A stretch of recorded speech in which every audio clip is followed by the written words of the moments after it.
विद्यार्थी मित्रांनो, सह्याद्री ट्युटोरियल्समध्ये तुमचं स्वागत आहे. तसं बघितलं तर गमतीनं बरेच जण म्हणतात की आपण जे ट्रिग्नॉमेट्री शिकलो, ओके, साइन कॉस टॅन, ह्याचा दैनंदिन जीवनात कुठं उपयोग आहे. ॲक्च्युली सांगू का, दैनंदिन जीवनात उपयोग नाही आहे मला मान्य आहे. मग त्याच्या ॲप्लिकेशन काहीच नाही आहेत का? तसं बिलकुल नाही आहे. त्याच्या ॲप्लिकेशन्स आहेत बाळांनो, खूप आहेत. म्हणजे हे ॲप्लिकेशन तुम्ही 10th स्टँडर्डमध्ये पण बघितलं, वर्ड प्रॉब्लेम होते, बरोबर आहे. आता 11th-12th मध्ये तुम्ही डेरिव्हेटिव्ह शिकलाय आणि तिथं तुम्हाला ॲप्लिकेशन ऑफ डेरिव्हेटिव्ह पण होतं, बरोबर आहे. इंटिग्रेशन, त्याच्या ॲप्लिकेशन्स. इंटिग्रेशनच्या ॲप्लिकेशन्स काय होत्या? एरिया फाइंड आउट करायच्या, व्हॉल्यूम सुद्धा फाइंड आउट करता येतो. इंजिनिअरिंगला गेल्यानंतर मॅथ्समध्ये सुद्धा परत ॲप्लिकेशन आहे, तिथं मोमेंट ऑफ एनर्शिया सुद्धा फाइंड आउट करायचा आहे. सगळ्यात महत्त्वाचं मी तुम्हाला हे का सांगतोय, ओके. आता वेक्टर, तुम्हाला कुठल्या ॲप्लिकेशन्स माहिती आहेत सांगा बघू. वेक्टरच्या तुम्हाला माहिती आहे volume of the parallelopiped, volume of the tetrahedron, coplanar वगैरे आपण प्रूव्ह करू शकतो वेक्टर, आहे ना. मेन पॉईंट काय सांगू का, मॅथ्स, फिजिक्स, केमिस्ट्री हे खूप इम्पॉर्टंट आहे, बरोबर आहे. आता वेक्टरचं मी एक्झाम्पल का देतोय माहिती आहे का, की मी एक व्हिडिओ डिस्क्रिप्शनमध्ये तुमच्यावर शेअर केल्यानंतर आय बटनवर पण मी प्रोव्हाइड करतोय तुम्हाला, तो बघा, ओके. ही जे गुजरात किंवा आता जे समुद्र किनारपट्टीवरून जे गुजरातकडे वादळ गेलंय म्हणूया आपण, ऑलमोस्ट गेलंय, ठीक आहे. काय त्याचं नाव थोडंसं विचित्र आहे ना, काहीतरी जाऊ दे, नाव मला प्रोनाऊन्स करता येणार नाही आहे. पण त्याची दिशा कशी ठरवली जाते, म्हणजे वेदर फोरकास्ट कशाचा वापर केला जातो? वेक्टरचा वापर केला जातो, ओके. इथं डॉट आणि क्रॉस प्रॉडक्टच वापरलं जातं, लक्षात घ्या. पण हे हायर लेवलला इंजिनिअरिंगला आहे, त्याला डायव्हर्जन्स आणि कर्ल म्हणतात, लक्षात घ्या, ओके.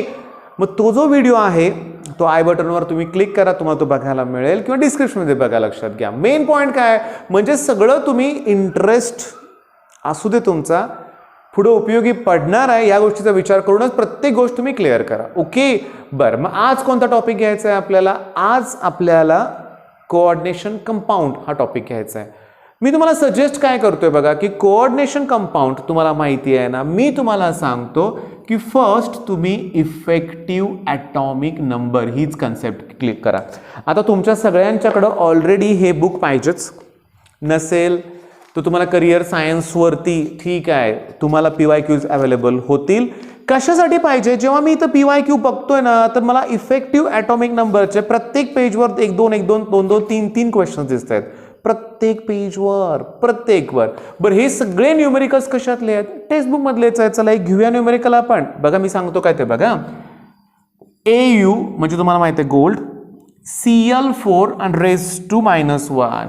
बरं, इथं इफेक्टिव्ह ॲटॉमिक नंबर नाही विचारला, त्यांनी विचारलंय याचा ऑक्सिडेशन नंबर, ज्याला आपण X म्हणतोय. आता इफेक्टिव्ह ॲटॉमिक नंबरचा फॉर्म्युला काय रे? Z-X + Y, बरोबर.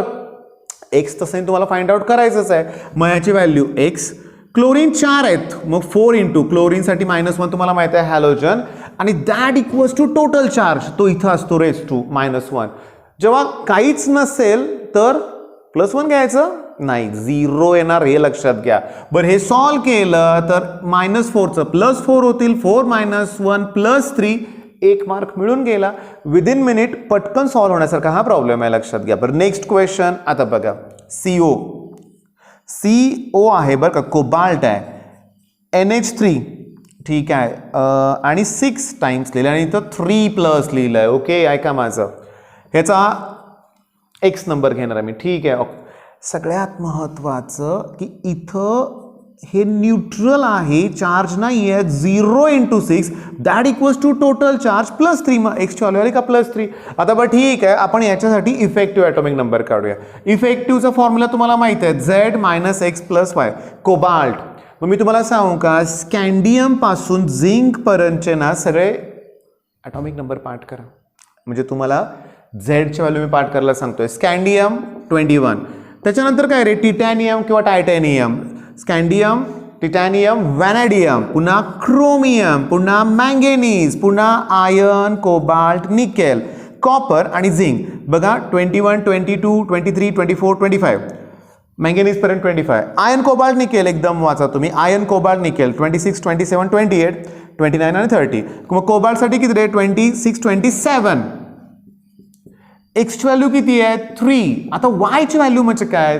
ते लिगॅंड जो आहे ना, हा ह्यानं डोनेट केलेले इलेक्ट्रॉन, एक लिगॅंड 2 इलेक्ट्रॉन डोनेट करत असेल तर 6 आहेत, म्हणजे इथं 12 येणार. मग यातनं हे सबस्ट्रॅक्ट करा 24 आणि ते ऍड करा 36. मॅक्सिमम 36 असते, काही एक्सेप्शनल केसेसमध्ये 35 येतं. ओके, बरं अजून एक मी तुम्हाला सांगतो. बघा FE, बघा हे सगळे मी यातले PYQs घेतोय. FE आणि रेस टू आहे -4. ओके, मग तुम्हाला माहिती आहे FE साठी X नायट्राइल ग्रुप आहे, सायनाइड ग्रुप आहे, लक्षात घ्या. म्हणजे -1 × 6 -6 that equals to total charge -4. -6चं +6 झालं. 6 - 4 किती येणार सांगा? 2. मग तुम्हाला इथं फॉर्म्युला बरं आयर्न कोबाल्ट निकेल 25 नंतर आयर्न कोबाल्ट निकेल म्हणजे 26. झेडची व्हॅल्यू, एक्सची व्हॅल्यू किती आहे? 2 आणि +6 लिगँड 6 आहेत म्हणजे परत 12 आलं का? म्हणजे परत 36च आलं. म्हणजे तुमच्या एक गोष्ट लक्षात आली का? बघा की तुम्हाला CETला आलेले प्रश्न हे अतिशय सोपे आहेत. काही केसेसमध्ये तुम्हाला फक्त ऑक्सिडेशन नंबर विचारतील, म्हणजे एक्सची व्हॅल्यू विचारतील, हे पण ध्यानात घ्या. म्हणजे पहिली गोष्ट या टॉपिकची काय करणार? Effective atomic number. व्हिडिओची लिंक आय बटनवर क्लिक करा, तुम्हाला मिळेल. कुठला video? Effective atomic number. Okay, अजून खूप क्वेश्चन्स आहेत रे. बघा ना, बघा भरपूर आहेत. विच ऑफ द फॉलोइंग, बघा oxidation number of FE in, बघा आता मी हा प्रश्न घेणारच आहे. ऑक्सिडेशन नंबर विचारलाय K3. Okay, FE CN6. मी हा का घेतोय माहिती आहे का? ऑलरेडी आतापर्यंतचे क्वेश्चन्स कसे होते की तुम्हाला चार्ज दिलेला होता, बरोबर आहे ना? सांगा, इथं नाही आहे दिला, मग इथं तुम्हाला ना रिॲक्शन लिहावं लागेल. मी जरा खाली लिहितोय बरं का, समजून घ्या. हे इथे असं हे करा.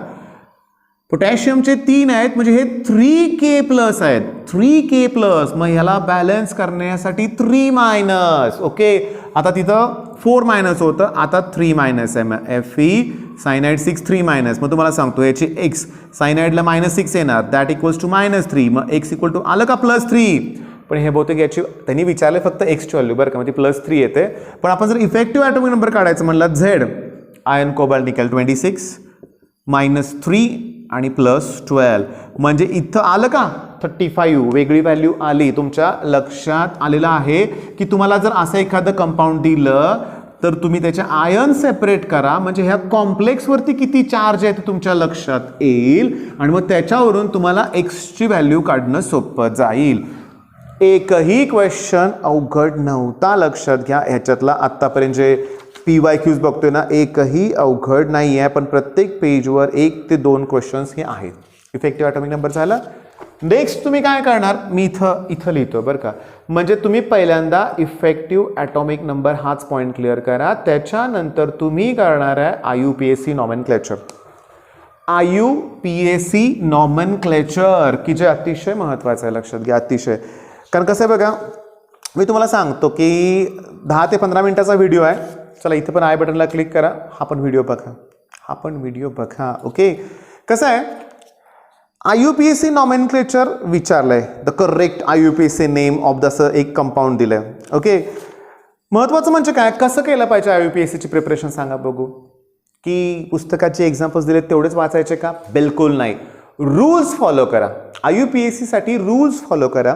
ओके, आणि ते रूल्स बघा तुम्ही आणि त्याच्यानुसार तुम्ही IUPAC नॉमेनक्लेचर. ठीक आहे, मग व्हिडिओ तुम्ही बघा, ते क्लिअर होईल. बरं, याच्यानंतर काय करणार? IUPAC nomenclature, effective atomic number झालं. नंतर नेक्स्ट मी तुम्हाला सांगतो जास्तीत जास्त वेळ आलेला प्रश्न आयसोमेरिझम.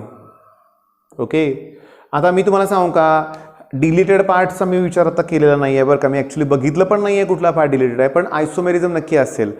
समजून घेण्याचा प्रयत्न करा. आयसोमेरिझम CETला कसं येणार आहे? तुम्हाला फक्त विचारतील एक्झाम्पल्स. काय विचारतील? त्याचे एक्झाम्पल्स विचारतील. ठीक आहे, म्हणजे which type of isomerism is present between, example दिले आणि 4 ऑप्शनमध्ये असतील. मग कोऑर्डिनेशन आयसोमेरिझम, लिंकेज आयसोमेरिझम, ठीक आहे, हायड्रेट आयसोमेरिझम, याप्रमाणे ओळखायचे आहेत फक्त एक्झाम्पल.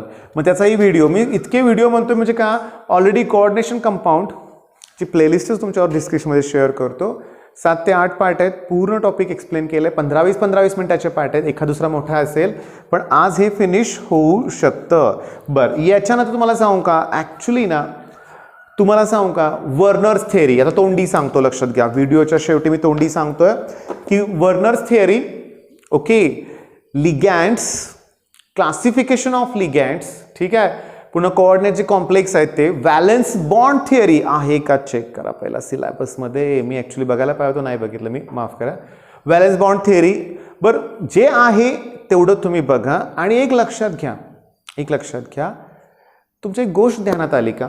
जेव्हा तुम्ही इफेक्टिव्ह ॲटॉमिक नंबर करणार आहे बोर्डसाठी काय फक्त लिहायचं आहे एवढाच फक्त फरक आहे.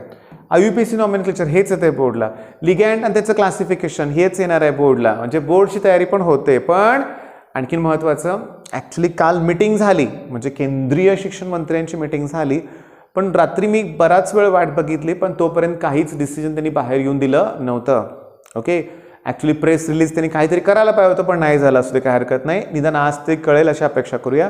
कळाल्यानंतर मी लगेच तुमच्यावरती न्यूज पोहोचवेन, तेव्हा तुम्ही त्या गोष्टीत पडूच नका. ओके, तुम्ही अभ्यासावर लक्ष केंद्रित करा. ठीक आहे, मग बेस्ट ऑफ लक. धन्यवाद.